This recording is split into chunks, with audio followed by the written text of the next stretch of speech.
HanselMinutes.com. It's Hansel Minutes, a weekly discussion with web developer and technologist Scott Hanselman. This is Lawrence Ryan announcing show number 214, recorded live Thursday, May 6th, 2010. Support for Hansel Minutes is provided by Telerik RAD Controls, the most comprehensive suite of components for Windows Forms and ASP.NET web applications. Online at www.telerik.com. In this episode, Scott talks with Gary Schmidt about being active with type 1 diabetes. Hi, this is Scott Hanselman, and this is another episode of Hansel Minutes, and today I'm chatting with Gary Schmidt. Gary is a type 1 diabetic like myself, and he is also a incredibly fit individual. He's a triathlete, and I thought it would be interesting to have him on the show because I used to be fit and then became diabetic, and Gary is diabetic and is fit, and he must know something I don't know. So thanks so much, Gary, for coming on the show and helping me figure this out.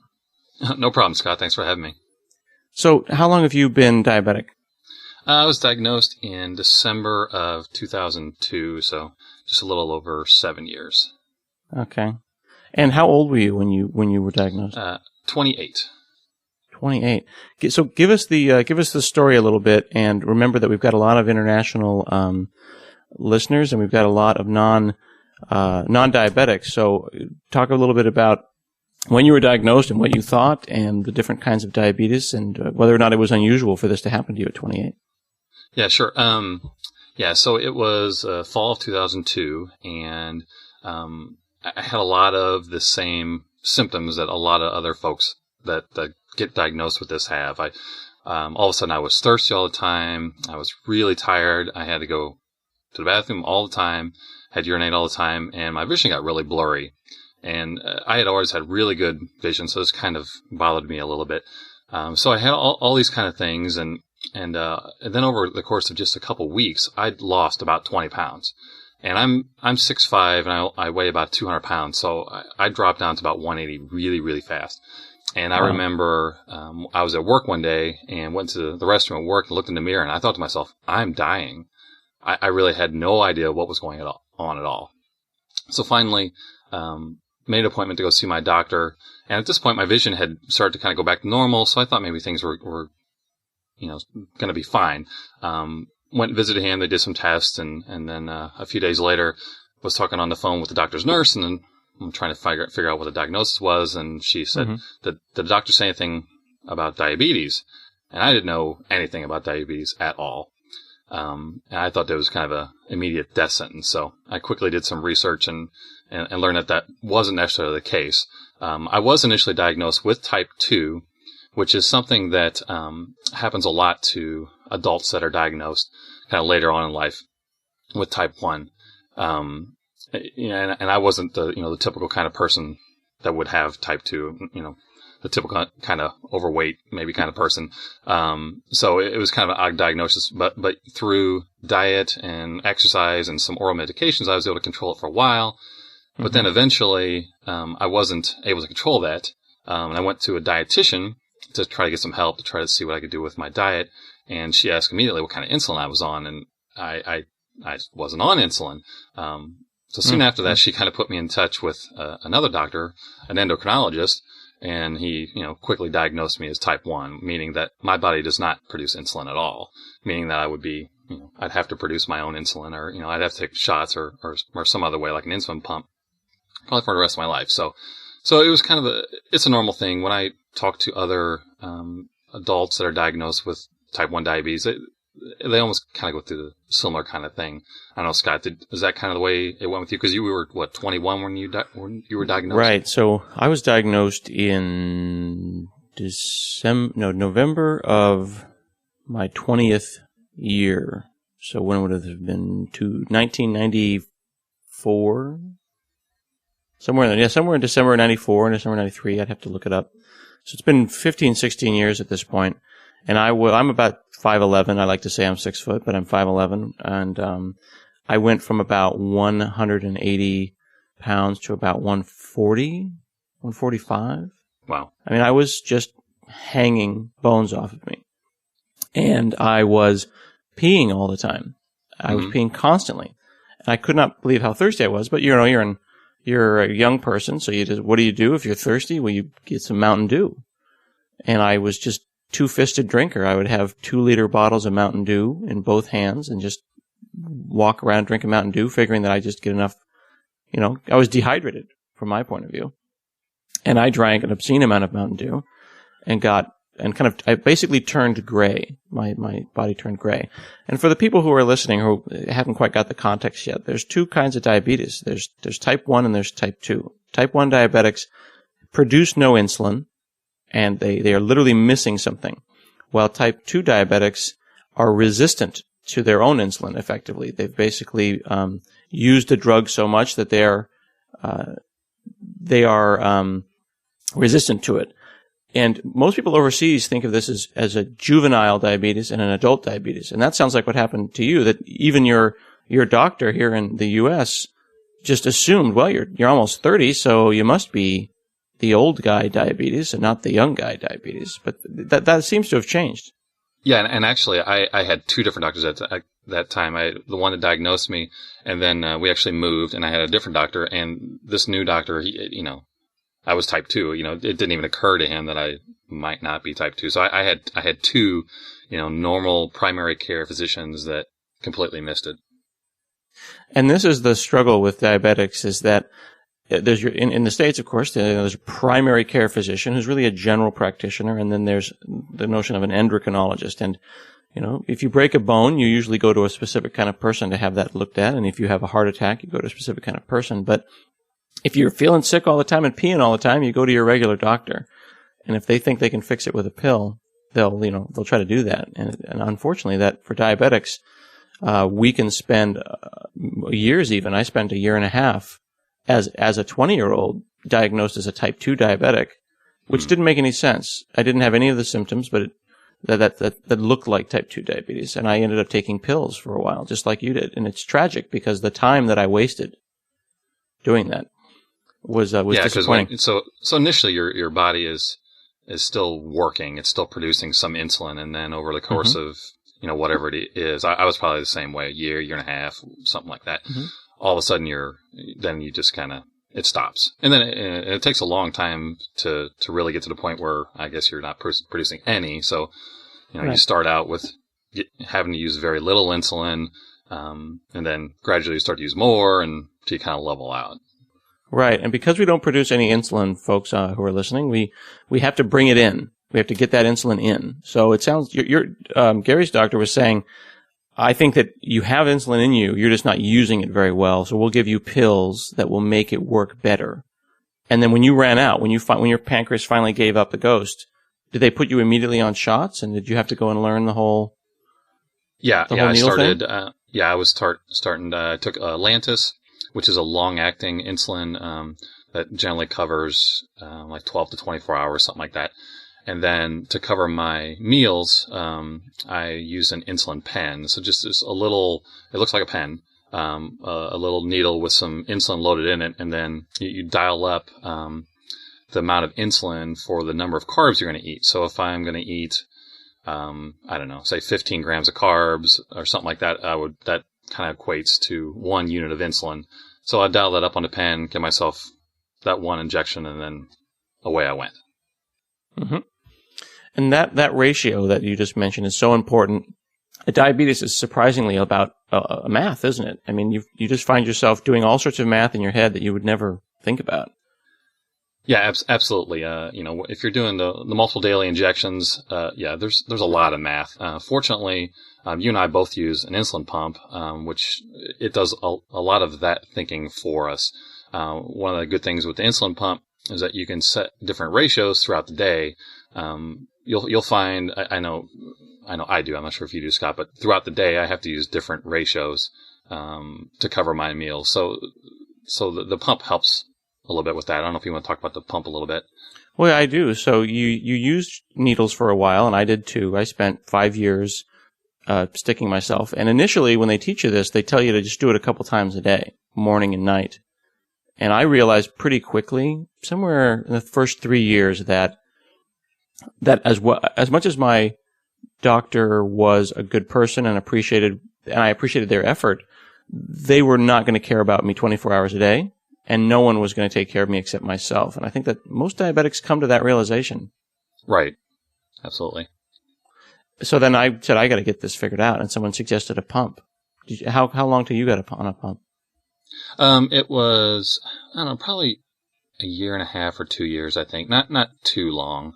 One of the biggest things for me was when I was just giving myself injections, I kind of felt like, okay, here's my meal, give myself an injection, and then I'm sort of not diabetic for a little while until I have to do it again. When I was trying to decide whether or not to go into the pump, I'm hooked to this thing 24/7. And so it took me a little bit to kind of get over that. It's like, now it's like I'm always diabetic. So it's kind of a weird thing. Now, of course, after using it for a while, you realize, at least for me, it's the way to go. And I can't imagine living without it. But it definitely was a big change for me. Yeah, there's a psychological thing. I remember, I think I was 25, and the pump educator came in. And this is a registered nurse who's there to teach you how to use this pump. And the pump, I've got a video up that I'll put in the show notes that I show people how I plug my pump in.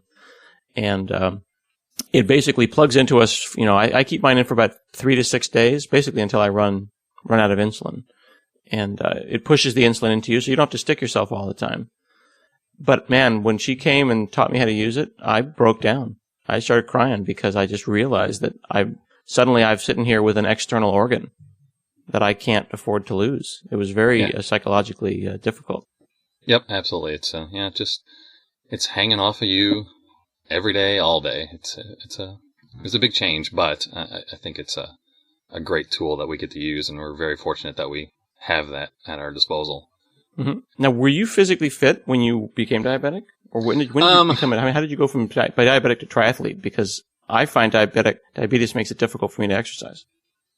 Yeah, it definitely is a challenge. I think, growing up, I was always very athletic. Probably near the time I was diagnosed, I was not quite as athletic.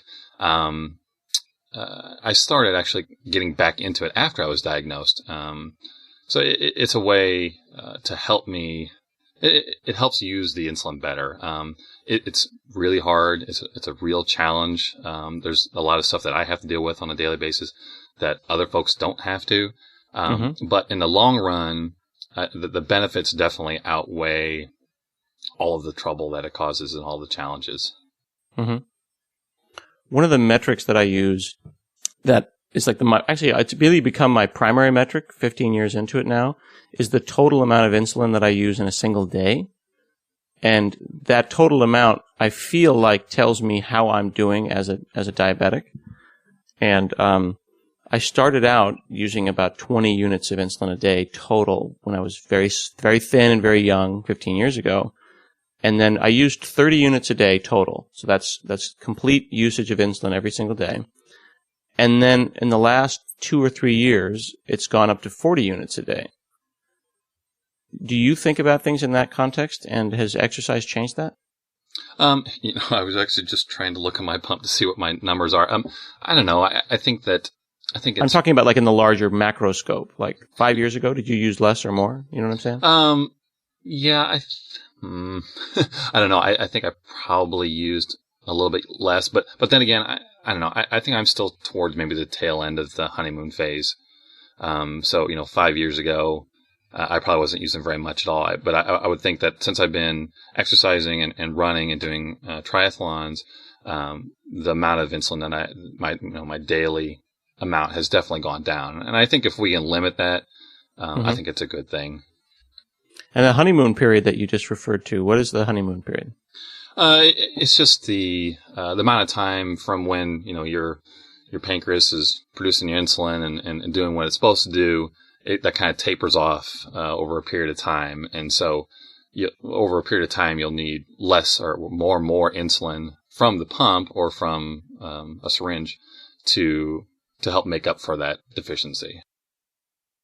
Hey, it's Alternate Universe Scott Hanselman.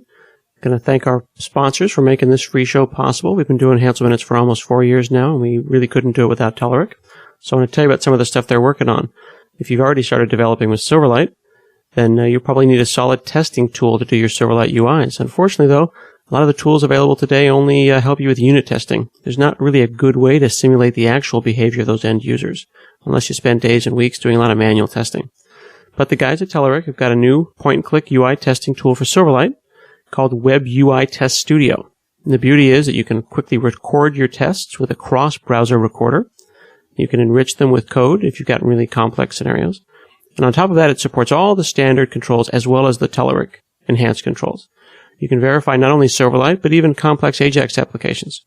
Best part, Web UI Test Studio lives in Visual Studio, so you don't have to leave your favorite development environment. You can check it out at telerik.com/web-testing-tools. And be sure to thank Telerik for supporting the show on their Facebook fan page at facebook.com/Telerik. The honeymoon period is really painful it's really painful because it's almost like the universe is teasing you. I've seen a lot of people who have a child get diagnosed with diabetes, and then they do everything right, and they go to all their classes, and then they take their insulin, and then one day they don't need insulin for maybe 3, 4, 5 days, or they start using tiny amounts of insulin, and they think, we've beat it, we figured it out, and that's the honeymoon period, where the body makes its last gasp of trying to fix it, and then the pancreas gives it up. So when we work out, your insulin is used more effectively, and when you work out, your blood sugar drops. I found that the number one thing that can lower my blood sugar is yard work, and I'll literally, if I'm going to have a low blood sugar, it'll be doing yard work. The thing that I struggle with when I'm exercising with diabetes is that I sometimes end up eating more food than I would have ordinarily that day. So I didn't actually lose any weight. Like in a regular day, if I don't work out, I'm not going to have a power bar. But if I work out and I have a low blood sugar, there's no choice but to eat. And then when you do the math, and inevitably I end up giving myself more food than I would have. How can I work out and lose weight if I keep putting calories in myself? Yeah, it's really tough. There are those days, like if I have a hard workout in the morning and I don't do kind of what I need to do, and I'll talk about that a little bit. Some of the things I need to do to prevent the lows, I'll find myself throwing down 2, 3 Pop-Tarts, especially like on a Saturday, if I'm out, like you said, doing yard work or doing something like that, then I'm going to have some more. I mean, I'm eating a lot of calories to try to fix my lows. So it definitely is a challenge. Now, fortunately, I don't have that issue. I eat a lot of calories, but I also burn a lot of calories. So it's hard for me to talk to that. But, I definitely see how that's an issue with somebody. And I think the main thing is learning how to kind of control those lows and, identifying some of the things that will make you go low. Especially like you said, yard work. So let me talk about a little bit about like what I'll do for a normal day, when I go running. The one thing, the main thing, I guess, for a type 1 diabetic is paying attention to the amount of insulin they have on board. And so that's kind of the amount of insulin that's in your system. So if you, eat a big meal, give yourself 6 units of insulin, it's going to take anywhere 3 to 5, something like that, hours for that insulin to kind of go away. So what I have to be very careful about is eating, giving myself a lot of insulin, and then going for a run. I just can't do that. It would cause a big problem for me. So I don't have the luxury. Like right now, I couldn't go out and go for a run, because if I did, my blood sugar would just tank. So I have to prepare. So normally what I do, especially for running, is 2 hours prior to a run, I will lower my basal amount. And I don't think we've talked about what basal is, but basal is the background insulin that's given through the pump throughout the day. So it's just a tiny amount of insulin all day long, and it's kind of to mimic sort of what your body would normally do.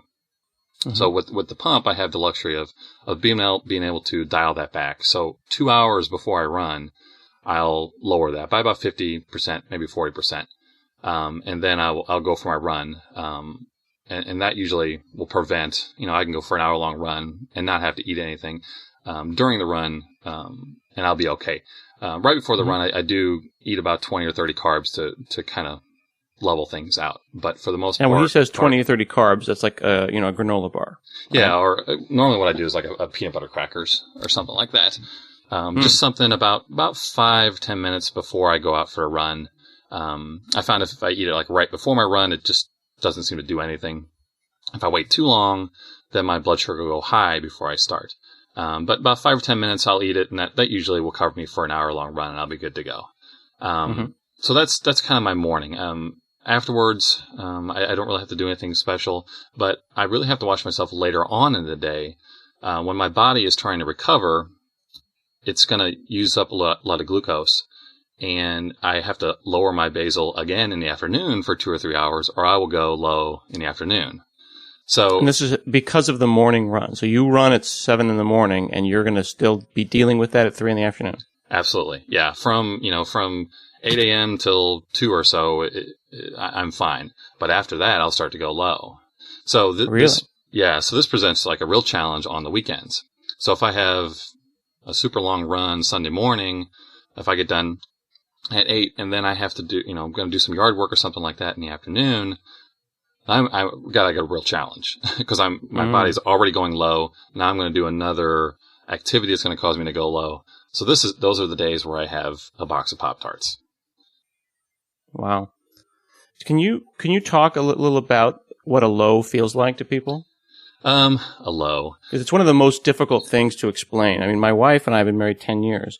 And I just, and when I'm just kind of lying on the ground, staring at the ceiling, just wishing it would stop, she's really quite helpless. It's, a low is really a horrible thing.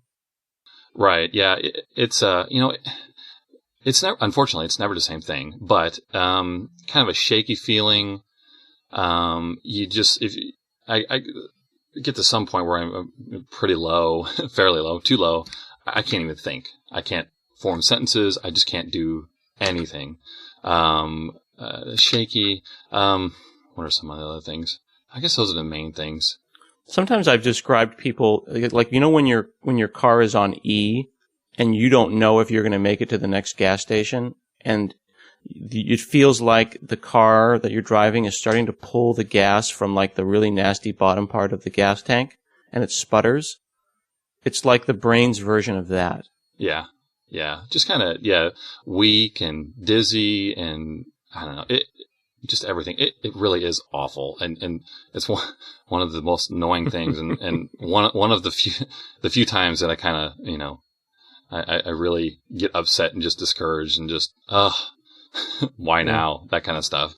And on the flip side, there's highs, and every diabetic is different, but sometimes the family will say, let's go for Chinese. And I'll just say, I just can't do Chinese food today. Because Chinese food is like notoriously high in sugar, at least American Chinese food, and notoriously high in fat and notoriously high in carbs. And it's just between pizza and Chinese food, there's just really nothing. There's nothing good for a diabetic in those foods, and I'll end up having a high blood sugar. How high do you go in an average week? I mean, I'll hit 250 every week, if only for a couple of hours. Yeah, I think I was following you on Twitter yesterday, and you were talking about a roller coaster, and I was riding it with you yesterday. I swam in the morning and woke up with a blood glucose of 90, which is great. Right, and the goal is 80 to 100, 120 for American milligrams per deciliter. That's for those who are overseas. There's different measurements like miles and kilometers, but we try to keep our blood sugar around 100. Right. So after my swim, I was at 100. Great. Now, one of the challenges I have with swimming is going really high afterwards, especially if I'll try to eat a snack afterwards or whatever. But I shot up to 340 after my swims. Why? So everything, well, I think it was a combination of the snack that I had afterwards. I felt like I was a little bit low, but I think I probably wasn't. So I didn't give myself a bolus. I didn't give myself a very good bolus for that meal, and just you didn't give yourself any insulin. Yeah. So I totally underestimated that and shot way up. For those who don't know what a bolus is, I'm sorry. Yeah, it's explain. So we talked about basal a minute ago, and that is the little bit of insulin throughout the day. And bolus is the other kind that we take the fast acting to cover meals that we eat. So I totally blew it. Didn't guess the right number of carbs or anything like that, and I shot up. So, and like you said, I was able to fix that and I came down fast, but the fluctuations are very frustrating and just kind of something that we have to deal with. I wish that I could have tighter control, but there's a lot going on with exercising and trying to do all the right things with eating and everything, and it's a challenge to try to keep it in the right range. It's depressing because when you're looking at, I always tell people that a low will kill you quick and a high will kill you slow.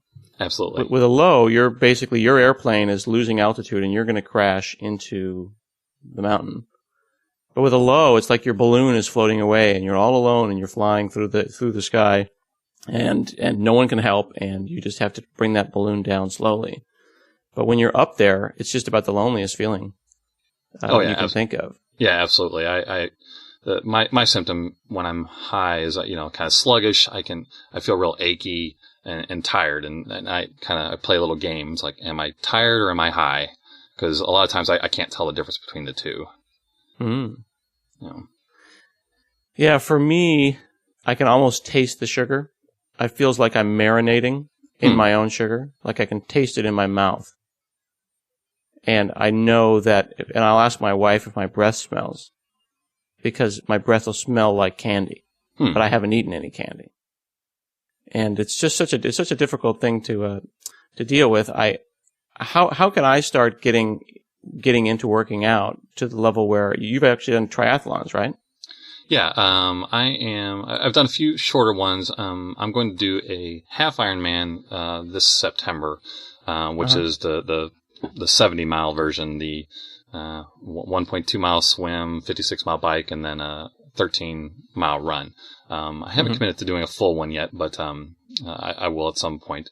You gotta just make the commitment to do it. You gotta start off slow. Just you're gonna be, if you're gonna be running or whatever, you're gonna be starting off running just like anybody else. So you're gonna use the same kind of program. But the key really is watching the amount of insulin that you have on board and lowering your basals beforehand, doing testing before, testing right after. During my longer runs, I'll test during. Like when I ran a marathon, I ran the Chicago Marathon, my first one this past October, and I tested about every 5 miles. And about every 5 miles, I kind of find out, and I found this out through my training, doing the exact same thing. About every 5 miles, I know if I'm going to go, which way I'm going. And then about every 5 miles, I can eat something. Maybe at the next aid station, I'll take, just water. If I think I'm going low, then I can take some Gatorade or whatever. But that amount of time was enough that I can make a decision. And also, I also knew that in that amount of time, I wasn't going to dive down or go that direction. I knew kind of where I was. But the keys are lowering your basal beforehand. You're gonna have to find out what works best for you. And then during the exercise, you're gonna have to test before, during, after, and then also, as I talked about just a little bit ago, later on in the day, what happens. And the other thing, if you're just starting out, you're probably going to have more lows when you're just starting out a new exercise. But once your body gets used to that exercise, things will level out. So even now, I've been at this for, going on 2-3 years. I've found that now I'm actually using a little bit, I don't have to lower it quite as much as I did when I first started. So your body's just kind of getting used to it. So again, it's still a kind of, it's a different kind of honeymoon phase, but it still exists. But I just want to make sure that people can kind of visualize this. You're running and you're checking your blood sugar while you run, or do you stop and then check your blood sugar? I stop. Actually, I've got a little race belt, and I have the Lansing device. I have the Lansing device sort of like taped on the outside of this thing. And then I have an ultra mini blood glucose monitor with a couple of test strips in a Ziploc bag inside this little pouch. So as I'm running, I'll load up a test strip, wait till it's ready to go. Then I'll stop for a second, prick my finger, test, and then away I go. So it doesn't take too much time, but that's kind of the way I handle it. Yeah, and so you're running, you're in your shorts, you've got a belt on with your lancet, your test strips, your blood sugar meter, and you're wearing your pump as well on a belt of some kind?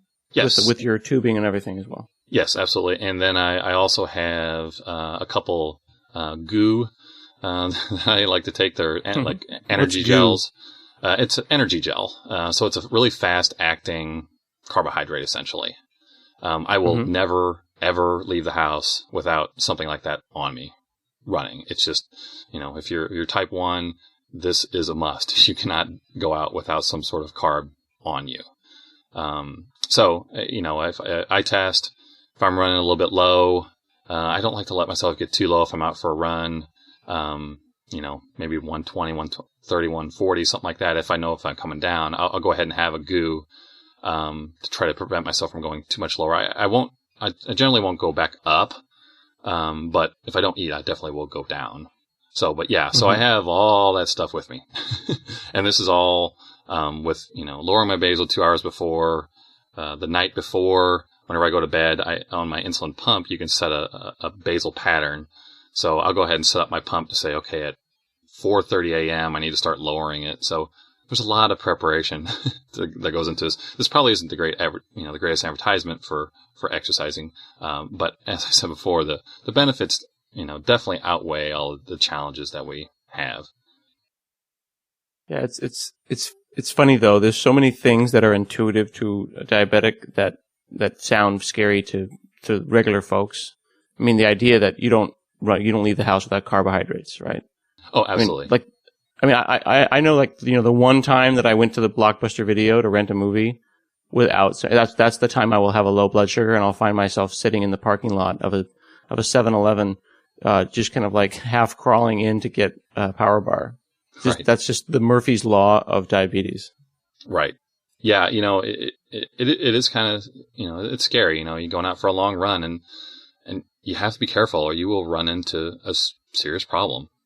It's very serious business, but it can be done. And, I'm a big proponent of living life to, the max. I have this disease. It doesn't mean that I can't go run a marathon. It doesn't mean that I can't do other things. It's just, it's the hand that I've been dealt and I deal with it. It's a royal pain in the butt, but, that's just the way it is. So I don't let it keep me down. And that's one of the big things that kind of keeps me going and doing this is that, I've had parents of children with T1 that say that I'm an inspiration, and that just blows me away. I just can't even imagine that. But, when I'm out there just for a little run and I think, I got to push through this. This is kind of one of the reasons that I do this is to put it out there and be an inspiration for other folks that, if you're diagnosed, that doesn't mean you just have to sit around and do nothing. There really are no limitations. Yeah, I mean, it's all about planning. I mean, you're running marathons and triathlons, and I'm traveling all over the world, crossing time zones, and you just do it. I mean, what else are you going to do? You could sit at home, I suppose. Yeah, exactly. Now, so let's say that I'll throw a question out to you, Scott. So you've got a big, a big presentation that you're going to have to get to give. Do you do anything different on those kind of days? Yeah, actually I do. It's funny that you mentioned that. I mean, giving a big presentation is not exactly a half marathon, but let me give you some examples. I was, going to give be a small part of a keynote, and you've got, a couple of thousand people in person and then maybe 20, 30, 40,000 people watching online, and then maybe 500,000 that'll watch it later. It's not something you want to screw up. So non-diabetics the night before are like, all right, this is great. We're going to be in this keynote. Let's all, the whole team, let's all go and have steak. All right, let's go have steak and potatoes, and we'll go to Ruth's Chris Steakhouse, and we'll just really live it up, and we'll all go to bed a little early. They'll all go to bed at 10, and they'll wake up the next morning. It'll be great. So they're going to celebrate the night before by eating. Right. So then I say, I'm going to go to Subway sandwiches. And I go, what's wrong with you? Why are you going to go to Subway sandwiches? I mean, it's well, tomorrow's important, right? It's the biggest day of the year. And I know how many units of insulin a steak and cheese sandwich is, whether it's a steak and cheese sandwich from Subway that I buy in Amsterdam or whether it's one I buy in Fargo, North Dakota. I mean, I hope this sounds familiar to you, and it's not just me that does this, Gary. Oh, no, absolutely. Yeah. Yeah. Especially on those bigger kind of things, you just don't want to take the risk. Yeah. I totally understand. Yeah, I mean, definitely. I can't go and have some crazy, hey, let's try sushi the night before I don't know what that'll do to my blood sugar. And while you're going to be asleep at 10, I'm going to be up all night fighting with Right. it. I mean, Right. Absolutely. Let's have a donut to celebrate, right? And if you look at a donut like a Krispy Kreme, not only is it horrible for you, but a donut at 9 o'clock, I'm going to be wrestling with my blood sugar probably till 2 or 3 in the afternoon for the pleasure of 30 seconds of a donut. Absolutely. So I just don't do that. And then people tease me. So I just lean into it, to be honest with you. I just lean into it. I take that, Hanselman flies to Egypt and goes to Subway kind of running joke.